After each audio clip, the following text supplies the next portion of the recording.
Yeah, she was full term. She was due 2 days later, and yeah, she put herself in a knot. The umbilical cord was in a complete knot. Yeah. That was, I think, that is the toughest and roughest thing that anybody could ever go through.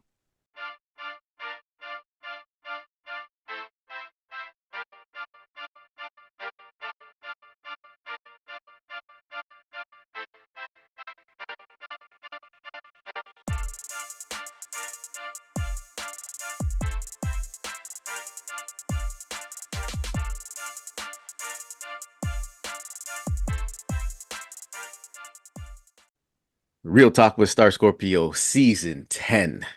I'm so excited to have my guest on today. First, I want to say this. It's been a great run for me. 10 seasons, 97 podcasts. This is going to be my 98th podcast. Throughout my journey here in the 10 seasons, I've interviewed a lot of people, shared a lot of stories, and that's why I wanted to start my podcast to share stories of others and also donate to charities. And I've met a lot of great people here, made a lot of great connections, not only here in North America, in Canada, and the States. I've interviewed people in Dubai, and I forgot where the other one was, but pretty far away. England, that was it. And now I'm back home here interviewing my guest today. I met my guest today at a work event that I was at, and he approached me. And then it's one of those things where when someone talks to you, you notice that you click with certain people. And through our conversation, I realized that even though our our experiences growing up were different, we had so much in common. Big So I'd time. like to welcome my guest today, Gus. Welcome to Real Talk with Star Scorpio. How you doing today? Doing good, buddy. I'm glad to be on, man. I appreciate it. I love it, and I can't wait to get started. Yeah. So I'm going to tell the people this is. But Go ahead. so Say so. What are you saying? I said first time on a podcast, so it's Yeah, man. Let's do this. let's So do it. this is off script. Usually I come scripted, but this is just two guys talking. I'm from Toronto, Canada, born and raised. And Gus, where are you from? Born and I raised? was born and raised in Sudbury, Ontario. Sudbury, Ontario. And let the people know where you are now. I am in Barrie, Ontario. hmm One thing we have in common, Gus, we had a lot in common, and we might be getting into it on the podcast today. But one thing is our age. So when we were talking, we have no idea how old we are, right? And then you told me that you're 50, right? Yeah, When did you turn again? What day? I'm 49. I will be Oh, you're 50 when are you turning? Christmas Eve. Christmas Eve. Oh, so you know what? I got 1 year on you. So I'm turning 51 in November, and Christmas Eve you turn 50. Ah, you're older, Are you ready for it? Are you ready for that big 50? You feel like you're 50 or what? buddy. I feel like I'm 80. Yeah. Jeez. Just life experiences, right? Yeah, Mm. arthritis will do that to you. Mm. So we might get into that too. So now Yeah. let's start on Real Talk. I like to build a timeline. We talked about a few things already, but so you're born and raised in Sudbury. Growing up, how was your the household? Your parents, do you have siblings, and how are your parents when it came to being strict with schooling and things like that? Let me know. To be honest with you, Pete, I got three brothers, Mm, like two older, one younger. We were four boys. Um, no father figure. My mom, just my mother. Um, Alcoholic, never was home. So the household was pretty chaotic with four boys, all 2 years apart. And yeah, when you have a brother that hates your guts, yeah, mm. it could get pretty hectic. Yeah. Which brother was that then? That was So the old brother. the He's oldest passed. one. Yeah, he's the oldest. He didn't like me for some reason. Mm. Did you say he passed on? Yeah, he passed away. I actually passed away at 43. Wow. Yeah, he had diabetes, and he said he had a revelation. God told him not to take his medicine or his insulin or anything, and he was going to take a shower, and he's passed, died right there. Mm. At the time, were you close to him still, talking to him? No, Not at no, all. no. He called before he passed and said sorry to me and apologized for everything he had done to me in the past. Did that at least give you some kind of peace, Yeah, or it did, yeah, right? yeah. Yeah. Your other two brothers, how were they? How were the relationships with him? Well, the middle one, I'm the middle child, but Mhm. my second oldest, Yeah. Mark, he's he's okay. He was the calm, cool, collected one. You know, he was never no starter, fight starter or anything. He was a good kid. The youngest, he was a mouthpiece. He Mhm. was very troubled. You know, maybe he took it different than we did. He didn't get to experience the things that we saw as you know, with my mother and alcoholism and all that other stuff that goes along with that. But he was just a little bad apple. Mm. Do you think that not having your father in the home affected how you turned into that teenager and then adult life experiences? It's a tough one because I ask myself that a lot, and I think I don't know if it, you know, if a lot of people will say that oh yeah, I needed a father figure. I had uncles, Mm. I all uncles, and they were with us. Like they taught us, you know, they did stuff with us. I always went to my grandmother's with my mother, and you know, they having a father figure, it wasn't the thing. My mom, it's hard. It's my dad is not my biological uh, father. Hmm. He took on when my mom met my father, my dad. He took on all four of us. The only one that's his is the youngest. Okay. So he took all four of us when he started dating my mom, and Hmm. he took kind of raised us. But then in between those years, there was split up. You know, Hmm. he was gone. He was doing his own living by himself, and then my mom with us four. So there's periods of time in my life where he would pop in and then pop back out, pop in, pop back up. Was there an age gap then between the three and the last one? Like, what's the age? You're 49. What's your Yeah, we're youngest all brother's? apart. Oh, all 2 years apart. Yeah, exactly 2 years. And there's two M's and two G's. Michael, Mark, Gus, and Jill. Wow. Jill. Jill, like G Jill. Oh, I E oh, S. I forgot. Let the people know too, because I'm French. you're French, right? You have the French background, right? Yeah. Yeah. Yes, And sir. were you inclined to be that father figure for your youngest brother at any time? Yeah, Hmm. actually. You know what? To be honest with you, I took him everywhere. Yeah. And when we were a lot younger, my dad and my mom would lock the door in winter and say, "Go outside, go play outside, and stay out until supper time or whatever." We did that, but I took my little brother and I would take him to this store, and I would go, and I think they knew I was stealing. How did I get away with it? I was stealing Joe Louis, Yeah. so we eat during the day. We were hungry. Yeah. So I would fill my pockets up or on my in my pants with Joe Louis and leave the store. This was a place called Rito's Confectionery, Hmm. and yeah, I fed my brother.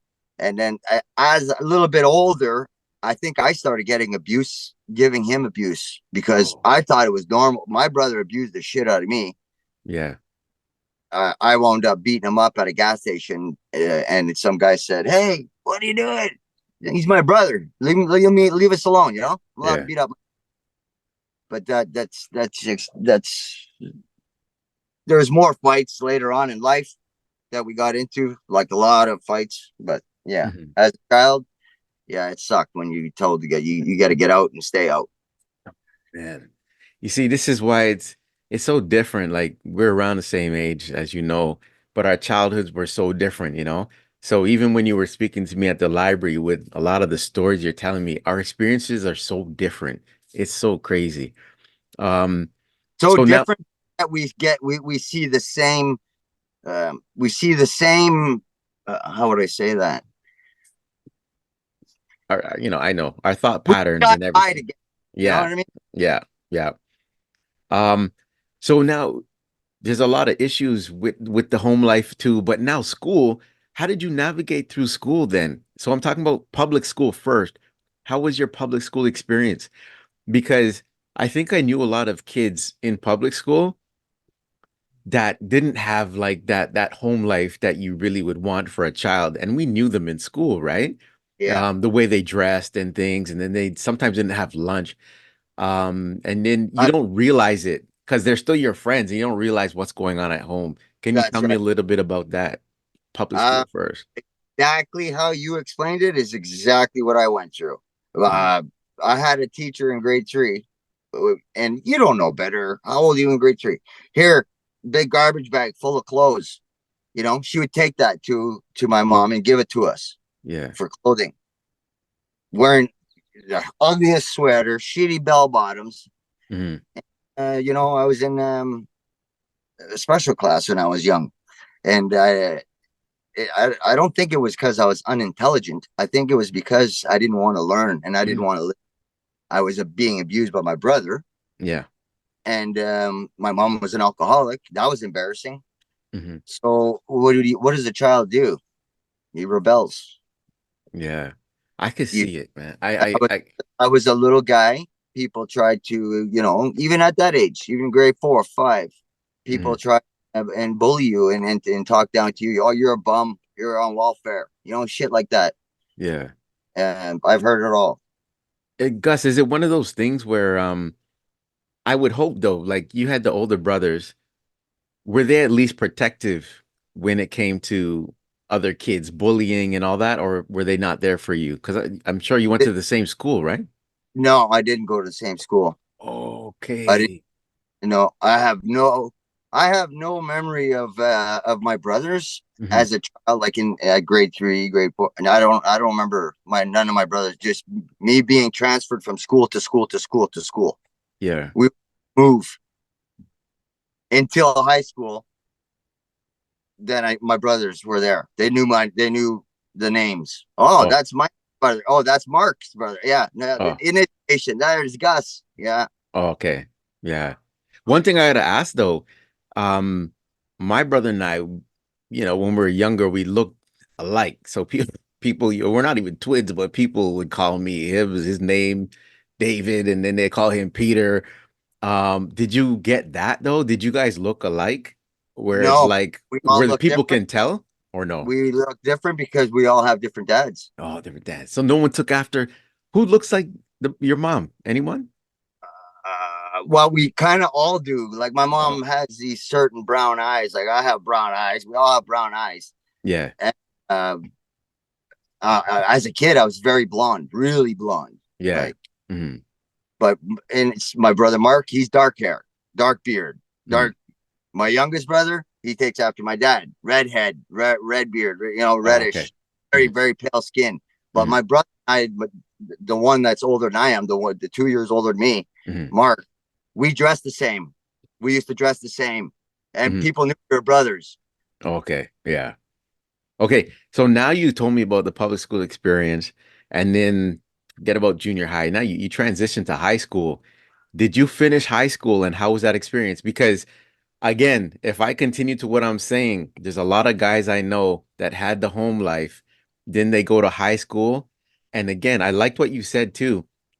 You said you were put in a special class. You know what's crazy? I was fine in public school up until grade 5, but I was that kid that always acted out and trying to be the Same. funny guy, and I didn't do Yeah, homework. So my teacher, for one course or a couple hours, I don't know, they put me in this class that I was never in before with all the special kids or whatever, people that that had a hard time that knew learning. And yeah, and then I realized that it wasn't me.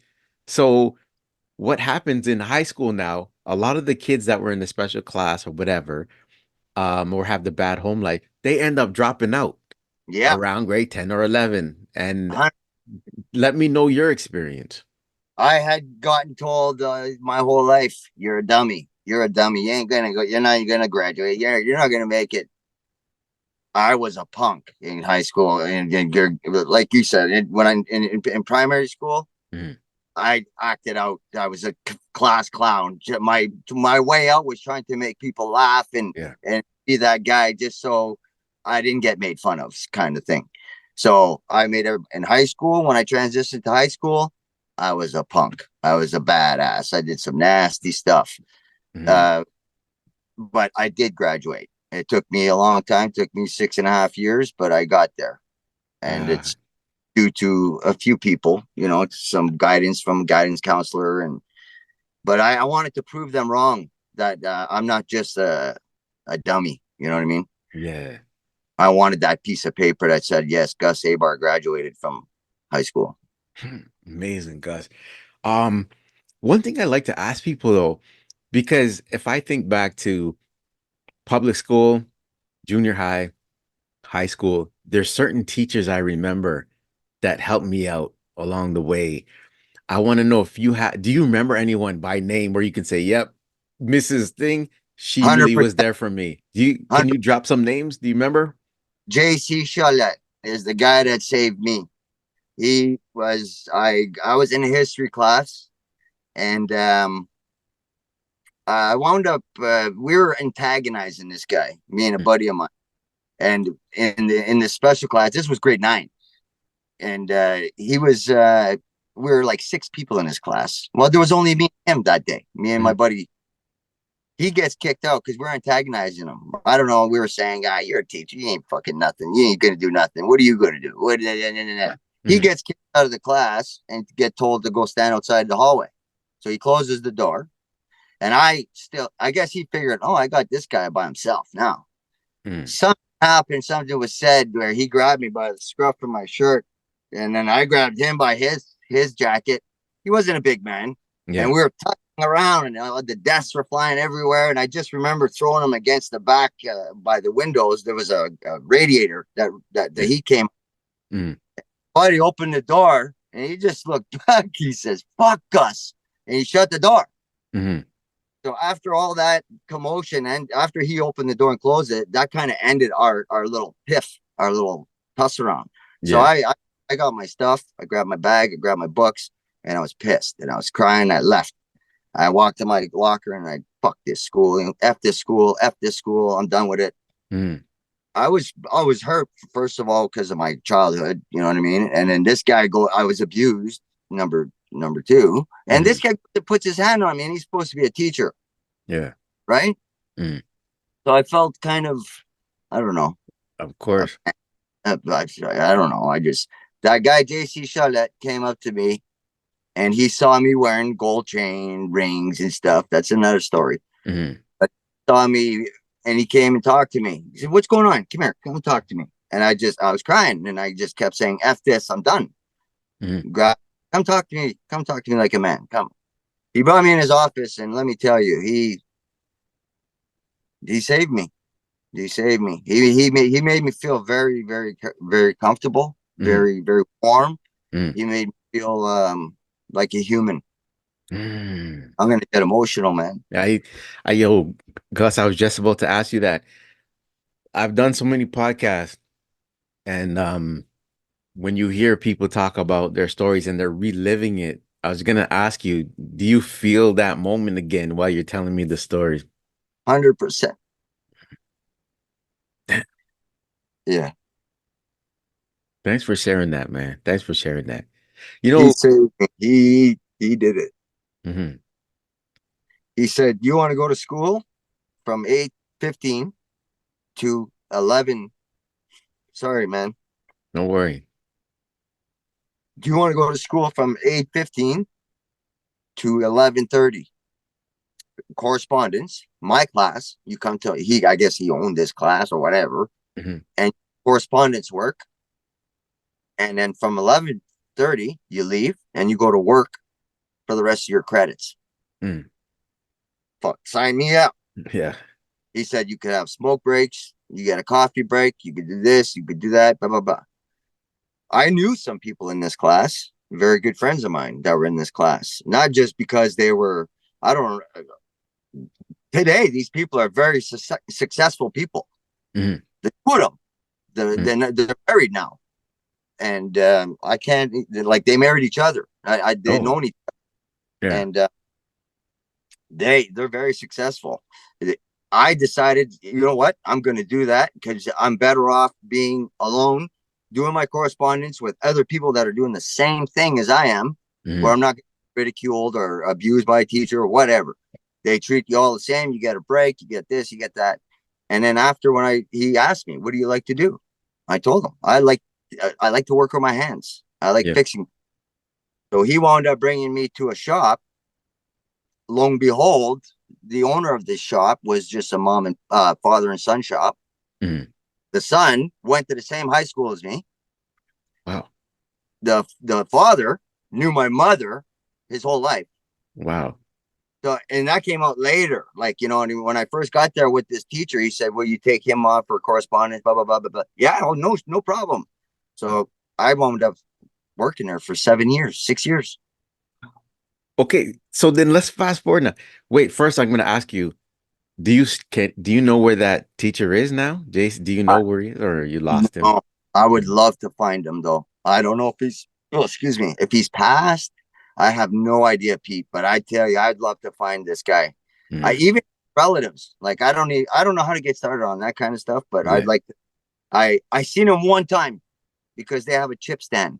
They Hmm. owned a chip stand as well Hmm. in front of the shop. Yeah. I He came in to get some fries and a burger, and he said, "You're still here." I Yeah. said, "I." He shook my hand. And he said, and I hugged him and I said, "Thank you, JC." And I guess he was in a rush. He didn't have much time to talk. But that was the last time I talked to him, and I would love to talk to him again. Wow.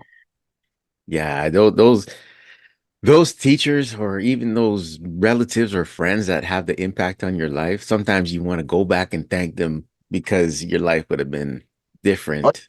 Even my wood teacher in wood shop, Hmm. Bert. We called him Bert. He wound up killing himself later. Oh, I shoot. found, yeah. Like this guy was so cool. He treated us like equals. All like you're nobody's above you, nobody's below you. You guys are all equal.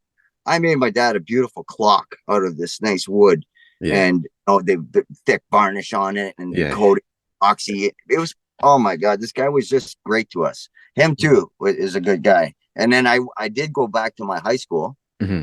to find out if he was still, I look at the wall, the pictures, then I go to the office and ask them if he's still around or if he was. No, they told me that he had passed away, Wow. and I Yeah. found out that he killed himself. Yeah, Oh, sad, man. Sad. good man. Uh, good man. Yeah. Do you have the yearbooks or you don't have any I no. remnants? Nothing from high. Okay. Well, I had my diploma, Hmm. and my son. I don't know how he got a hold of it, but it was rolled up with the blue ribbon. Hmm. Destroyed it in his room.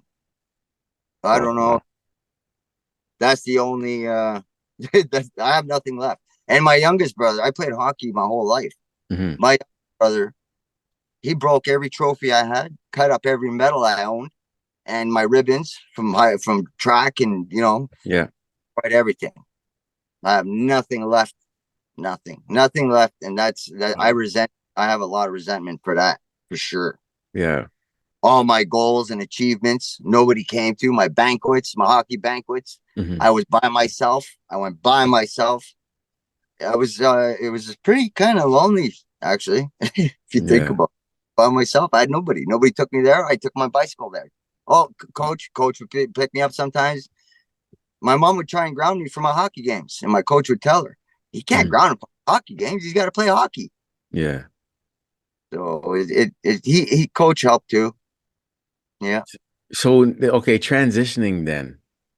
You're sharing a lot of deep stuff, man. I yeah. like that you're sharing this stuff. But since you mentioned sports, when did you start playing hockey? You could tell me if you played any other sports, but it looked like hockey was that main sport too that Yeah, you played. When hockey. did you start? I was in squirts, however that old that is. Hmm. Squirts, and then I went to Adam, and then I went to Pee Wee, and for my size, they let me play Pee Wee again. So Yeah. now I'm playing guys that come up from Adam to Pee Wee. Well, Hmm. I was out skating, out shooting, out. I already Yeah. played it, so it kind of felt good in that aspect. I got 36 goals that year. like I was on top of the world. It felt great. Yeah, yeah. Oh, wait, you're like me though. You're late born. So were Yeah, you were the one turning, or were you ahead? I can't remember. School starts in September. So you were late born. You were the youngest then, right? yeah, Yeah, me yeah. too. Yeah, one of the youngest. But Yeah. yeah, it's it was yeah, it was pretty funny. Okay, now then, so that's sports. And you stopped playing hockey I when? stopped hockey because my brother, I think I told you this when we first met. I'm pretty sure I did. He Mhm. was chasing me around, and we had lived in the projects when I was a teenager.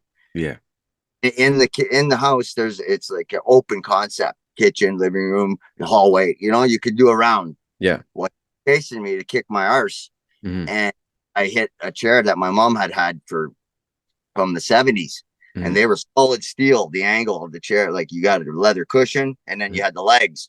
Yeah. I hit cap on the corner of that leg, and that ended my hockey career. Yeah, it's never been the same. Wait, you went silent for a minute. What happened to your calf? I cracked my kneecap. You cracked your kneecap. Yeah, Oh my gosh. he told me if it doesn't heal by the time you're 16 or blah blah blah, you're gonna have to get surgery. So everything turned out, it healed, but it's Mhm. never been the same. Hasn't been the same. And Yeah. then as I got older, then 16, 17, uh, yeah, I got beat with a crowbar when I was 18. But I don't know if you want me to go into that. Yeah, wait, you can touch on it then. You said beat with a crowbar? Yeah, we were drinking up in the mountains, up in the hood where I used to live in the projects, Yeah. and we were doing acid, drinking. Somebody, I guess, went to this gang that used to be down the hill and told this gang that he had a gang that we wanted to fight, but we didn't know this guy, Mm. that started this. All of a sudden, I came down the mountain. Everything was kosher. I was walking behind a building, and all I heard was, "You want to F and go, Gus? You want?" And I seen the round part of the crowbar. Yeah. Whack! It hit me. It stunned the shit out of me. He hit me again because I didn't go down. Second one knocked me out cold. Out cold. I wake up and he's at quite a ways a distance away. But I was just worried about the females that were there, Hmm. making sure that they were safe. And then my buddy just came up to me and he looked at my face, obviously instant shiner. Yeah. It was so puffed up. My friend of mine beat the shit out of the guy who started it, who went down there and said that Hmm. we had bats and we had this and which we didn't have none of that. I don't know why this guy did this. I have no clue. Hmm. To this day, I have no clue why he did that. But he got a licking for it. Yeah. But he shattered my cheekbone, dislocated my jaw, almost killed. Jeez, Gus, So Gus. the next morning, my brother was laughing. My oldest brother was taking pictures of me. Look at you, and he thought it was funny. I couldn't eat. Wow. I couldn't eat the next day. I didn't know it was broken. That night I was all messed up, right? And the Yeah. next I'm trying to I couldn't eat. I couldn't talk. My Yeah. mouth swollen and I dislocated jaw, shattered cheekbone. So when Pardon did me. the hospital trip come in? Like, there's no, what's going on? My mom wanted to call the police, Yeah. and I told her no, you're not calling the cops because Mm. then Right. retaliation. We're not. Right. There is no cops. Hmm. So she took me in to see a specialist. Specialist said this. Oh, you need this. You got to get this. I said I don't want no. We have to do surgery. Your cheekbone shattered, Yeah. and your jaw's dislocated. Blah blah. So they cut me on the side of my head here, Hmm. and I guess they stretch the skin and do whatever, Hmm. and they fixed it from there because I didn't want no scars on my face. Yeah. I was a good looking young man when I was young. Yeah. I Yeah. Yeah. so that's that part of it. That's Wow. for sure. Yeah, so guys, I know when we were talking at the event that I was at, you shared a lot of stories, and this is another one. I don't remember that one, but so far we went through your childhood, your schooling. What happened now? Let's go back after school. So you didn't go to the college university, right? You No, said sir. you Well, yes or and you no. tried. Oh, okay. You what I happened? went as I was working for that shop that I mentioned. For 7 years, yep. Yeah, Hmm. times were changing after 5, 6 years. The cars were changing. We're getting into the 2000s. Yeah. You know, technology. And he told me, Gus, I don't know what to do. I can't keep up with the machinery you need, all that stuff. So um, um, these guys, they knew the owners of Sub Recycle and Marine. Hmm. They were so all he had to do was talk to when we used to work on their vehicles. So I would talk. He got me a job. If I left Armin's Auto Clinic Friday, Hmm. Monday I started at Sub Recycle and Marine at the Yamaha shop. So I went from that to Yamaha, worked there for a couple years, and then my daughter passed, and I left. I went to work for another shop, and I wound up going. He said he would take me on as an apprentice and go to trade school. I could. I did. I paid my $600 for my seat. I got my books. I did everything. But I was traveling from North Bay back to Sudbury, just losing a baby, and Yeah. my mind wasn't right, and I just quit. I just Mm, okay. Mm. Yeah, sorry to hear that. Like, this is one thing. I think we should talk about this now, though. One thing that we had in common, like my wife, we have one child, as you know, she's 26, but two ectopic pregnancies. And it used to bother me when people ask, "Oh, why do you only have one child?" But they don't even know the story behind it, right? These visits that we went to, the surgeries my wife went through, it was hard. And then you always hear that, why do you only have one child? You know what I mean? But can you share your story because you had a couple tragedies, I did. losses Yeah, in your life? Can you just talk about that if it's okay? my wife when I first met her had a 4-year-old daughter. She was in a car accident. My wife with her fiance, and he died, and she lived. She was born with congenital heart disease and was going back and forth to sick kids. And my wife was trying to do the best she could. She had both arms in a cast, her neck, her face was completely reconstructed. But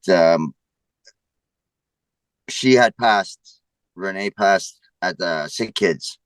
And then we had my son, my oldest son, who's 26. And then we had another one. Well, that Janessa, she was full term. I was playing pickup hockey back then, an old timers league, but I was an old timer. Mhm. Mhm. And I got home and she said, "Honey, I don't feel right. I don't feel pregnant." I said, "What do you mean you don't feel pregnant?" And she said, "I don't." And then I really took that serious. So we left. We went to the clinic, and they did a Yeah, the scan there. ultrasound, the Ultrasound, ultrasound. Mhm. sorry, Yeah. ultrasound, and yeah, no heartbeat. So we went to the hospital. Yeah, and then that's when we heard the bad news. We also she had an ectopic pregnancy as well. Hmm. So we lost three technically. Uh, yeah, she was full term. She was due 2 days later, and yeah, she put herself in a knot. The umbilical cord was in a complete knot. Yeah. That was, I think, that is the toughest and roughest thing that anybody could ever go through. Yeah, that's hard. Sit there and hold your and deliver her Oh naturally my God. as well. Yeah.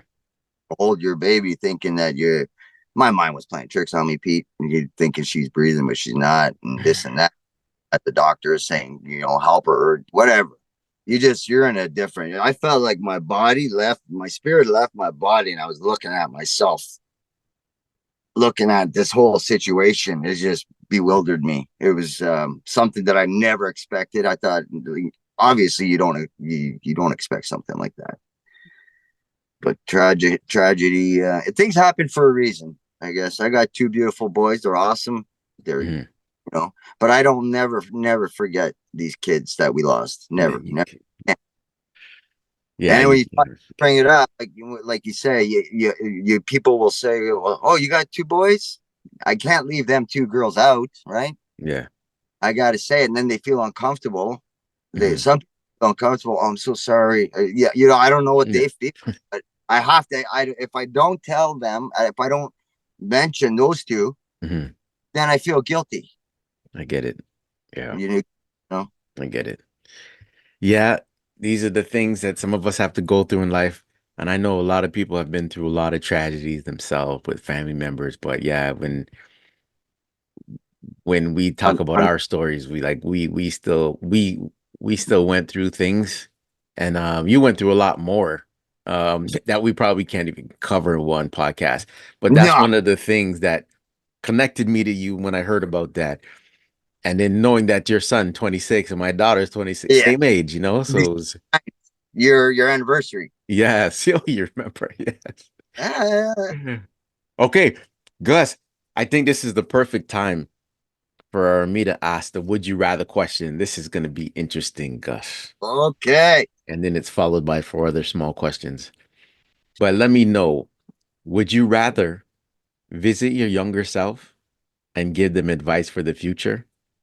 Or would you rather visit your older self and give them advice for what's going on right now? I'd rather visit my younger self and give him better advice. Mhm. 100%.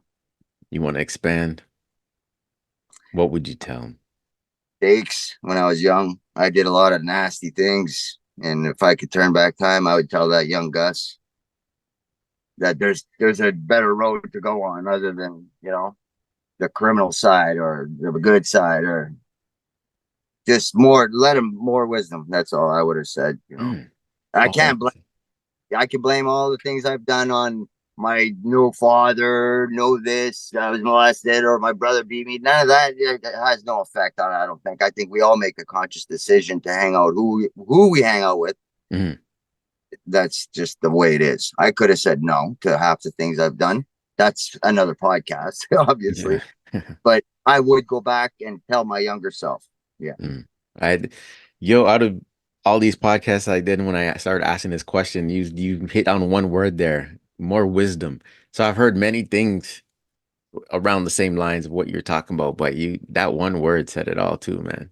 Give them more Yeah. wisdom. More wisdom. Yeah. Okay. Now, there's four things I'm going to ask you here. This is again going to be interesting what you're going to say. What, whether my guest chose their younger or older self, this is about your younger self. Okay. What would you tell your younger self about money?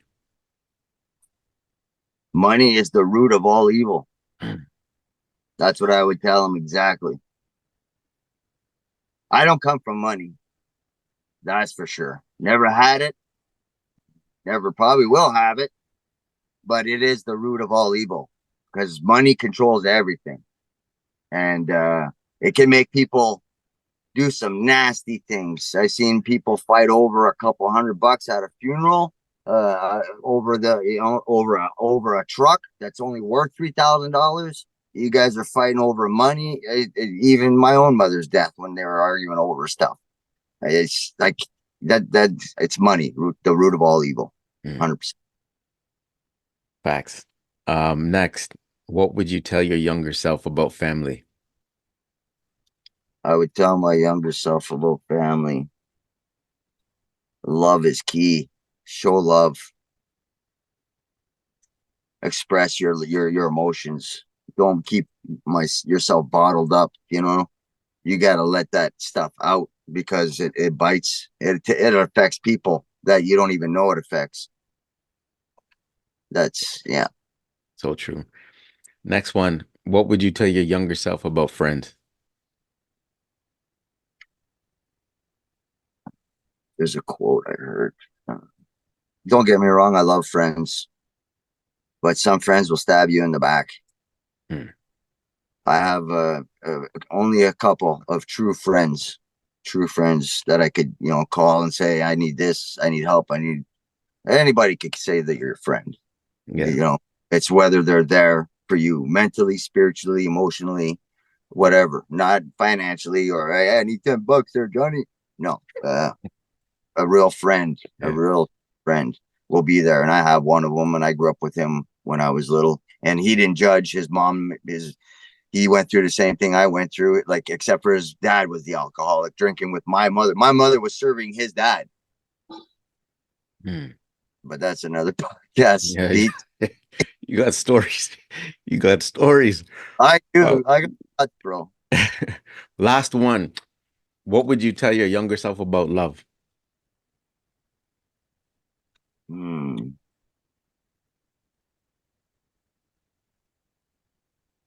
Oh man, that one's hard, Pete. Love.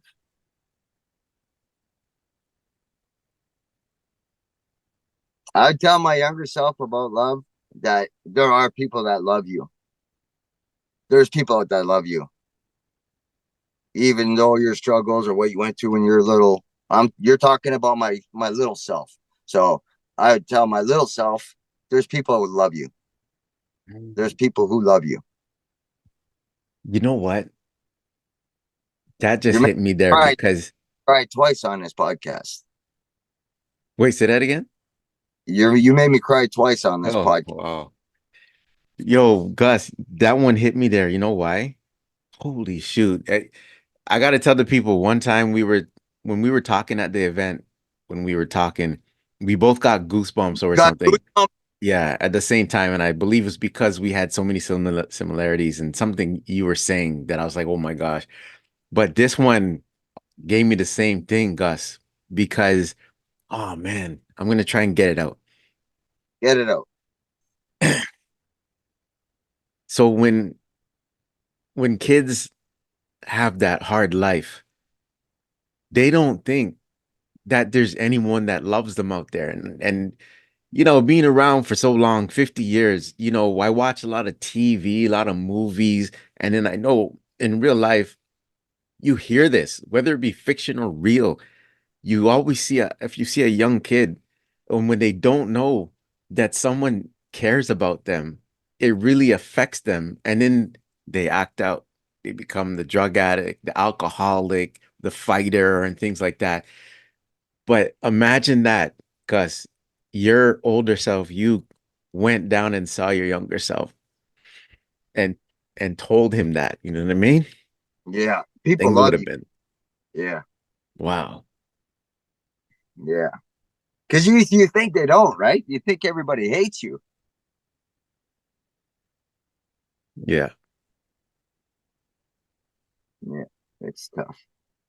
But those are the things that make you stronger, I think. That make you a man, Yeah. that you persevere and you could go through things. I've been through so much. You need 15 episodes if I could tell you more. But Mm. this is the last season. Yeah. Last I did, yeah, this is my last episode of the season, and I'm glad I had you on. Yeah, I think we talked about this. We met for a reason, and I don't 100. even know if you really believe me when I said, "Yo, I'm going to have you on my podcast." Like I didn't know if you really knew. Only one I've ever met in my life that I met and I truly liked, and I didn't even know you. Didn't even know you. And we shook hands, we hugged, we did everything that people don't do when you don't meet somebody. We Mm. both got goosebumps at the same time. We were the same height. You're a little bigger than me, No, no, no, no. but the connection, the mental connection we had, and all that was legitimate. And I knew you were gonna um, Oh, okay. invite me on the podcast, and I'm sure you knew I was gonna come on. Oh, of course. And it was perfect So timing too. I just reached out to you. very grateful that I met a man like you. Mm, I as your positivity, it resonates through me, mm. 100%. I reciprocate that, bro. Okay, Gus, you know what I'm gonna do though, right? When I start, who knows what's gonna happen with us? Because I'm gonna definitely have you on the podcast again, because there's a lot of stories that you told me that I'd like you to share. But I think this is a good start. So It's a before good. I, yes, yes, before I do the donation, there's one more question that you're gonna have to answer. And you know what? I usually ask people to choose Blue Jays or Raptors, but I actually want you to answer both questions. Okay. This happened once on my podcast. So the first one is, what is one of the most memorable moments of your life?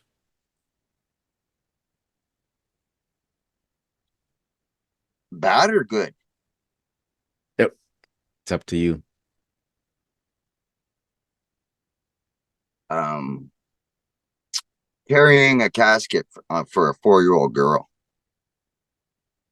being a pallbearer for my wife's daughter. That's that's a tough pill to swallow. Yeah, when you're a young man and you've never no.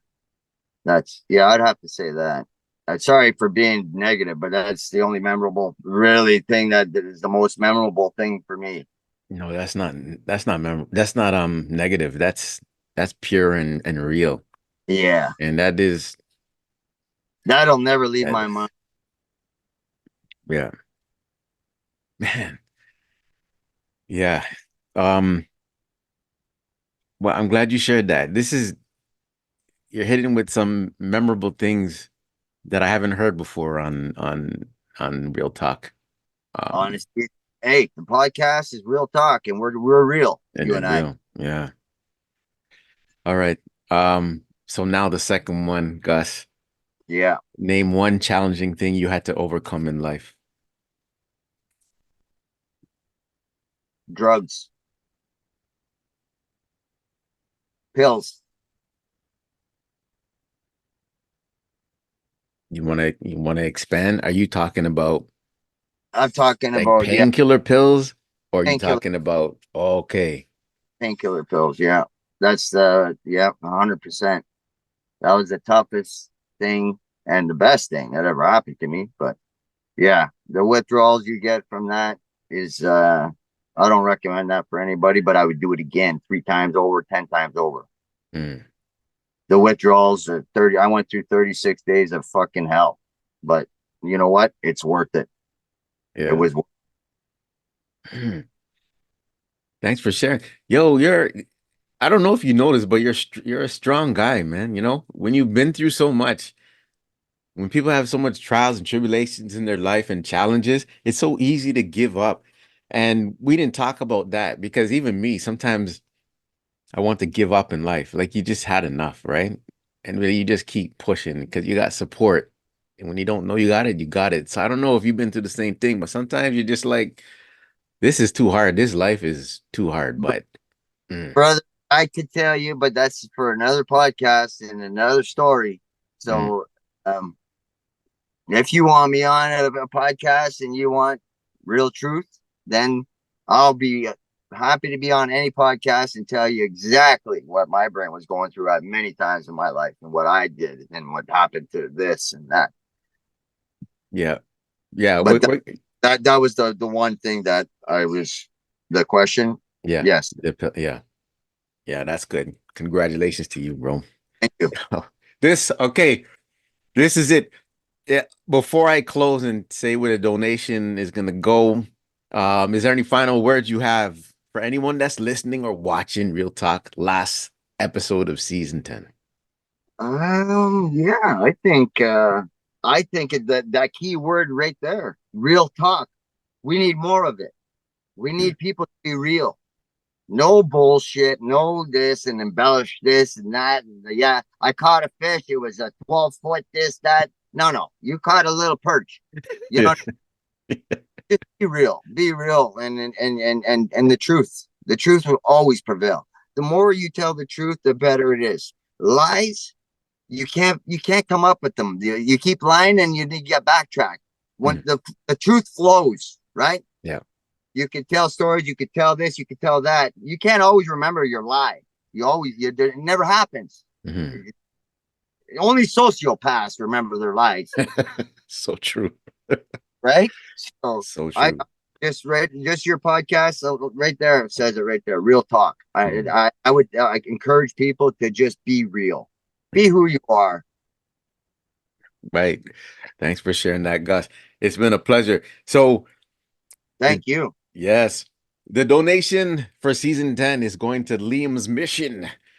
little boy with cystic fibrosis that was on my podcast. This is the last donation of season 10 going to Liam's mission. This is Real Talk with Star Scorpio season 10 with my special guest, Gus. And we out. Thanks, brother.